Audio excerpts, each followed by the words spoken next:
ದಕ್ಷಿಣ ಕರ್ನಾಟಕ ಮುಗಿಸಿ ಮಧ್ಯ ಕರ್ನಾಟಕಕ್ಕೆ ಬಂದ್ಬಿಟ್ಟಿದ್ದೀವಿ ನಾವೀಗಾಗಲೇ. ಚಿತ್ರದುರ್ಗ ಶುರು ಮಾಡೋಣ.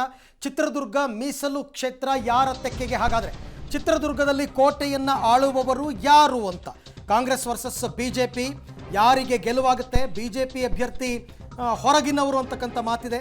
ಪಬ್ಲಿಕ್ ಟಿವಿಯಲ್ಲಿ ಮತದಾರರ ನಾಡಿ ಮಿಡಿತ. Govinda Karajol versus BN Chandrappa. ಬಿಜೆಪಿಯಿಂದ ಗೋವಿಂದ ಕಾರಜೋಳ ಮಾಜಿ ಸಚಿವರು, ಉಪಮುಖ್ಯಮಂತ್ರಿಗಳು ಮತ್ತು ಮಾಜಿ ಸಂಸದರು ಚಂದ್ರಪ್ಪ ಇಬ್ಬರ ಹಣಾಹಣಿ. ಅವರವರ ಅಭಿಪ್ರಾಯಗಳು, ಲೆಕ್ಕಾಚಾರ ಹೆಂಗಿದೆ? ಹಾಗಾದ್ರೆ ನೋಡೋಣ. ಕಾಂಗ್ರೆಸ್ ಅಭ್ಯರ್ಥಿ BN ಚಂದ್ರಪ್ಪ ಅವ್ರ ಲೆಕ್ಕಾಚಾರದ ಪ್ರಕಾರ 97,000 ಲೀಡ್ಗಳಿಂದ ನಾನ್ ಗೆಲ್ತೀನಿ ಅಂತ ಅವ್ರ ವಿಶ್ವಾಸ. ಓಕೆ, ಹಾಗಾದ್ರೆ ಇನ್ನು ಗೋವಿಂದ ಕಾರಜೋಳ ಅವರ ಲೆಕ್ಕಾಚಾರ ಏನು? ಎಲ್ಲರೂ ಕೂಡ ಹೋಗಿ ಪ್ರಚಾರ ಮಾಡಿದಾರೆ. ಅಲ್ಲಿ ಬಿಜೆಪಿ ಅಭ್ಯರ್ಥಿ ಗೋವಿಂದ ಕಾರಜೋಳ ಅವರು 73,000 ಲೀಡಲ್ಲಿ ತಗೋತೀನಿ, ನಾನು ಗೆಲ್ತೀನಿ ಅಂತಕ್ಕಂಥದ್ದು. ಬಟ್ ಗೋವಿಂದ ಕಾರಜೋಳ ಹೊರಗಿನವರು ಅಂತಕ್ಕಂಥ ಒಂದು ಹಣೆ ಪಟ್ಟಿ ಇದೆ.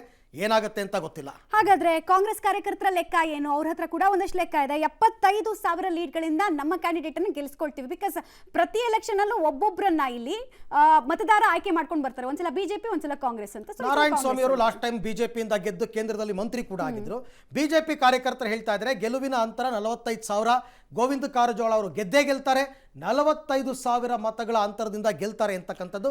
ಬಟ್ ಅಲ್ಲಿರ್ತಕ್ಕಂಥ ಗ್ರೌಂಡ್ ರಿಪೋರ್ಟ್ ಪ್ರಕಾರ ಗೆಲುವು ಆಗೋದು ಬಿಜೆಪಿ ಕ್ಯಾಂಡಿಡೇಟ್ ಅಂದ್ರೆ ಗೋವಿಂದ ಕಾರಜೋಳ ಅವರದು. ಗೆಲುವಿನ ಅಂತರ 45,000 ಇದೆ. ಸೊ ಮುಧೋಳ ಮೀಸಲು ಕ್ಷೇತ್ರದಿಂದ ಬಂದಂತಹ ಗೋವಿಂದ ಕಾರಜೋಳ ಅವರಿಗೆ ರೆಡ್ ಕಾರ್ಪೆಟ್ ಹಾಕೋದಕ್ಕೆ ಜನ ಬಯಸ್ತಾ ಇದ್ದಾರೆ ಅನ್ನೋದು ಈ ಕ್ಷಣದ ಟ್ರೆಂಡ್.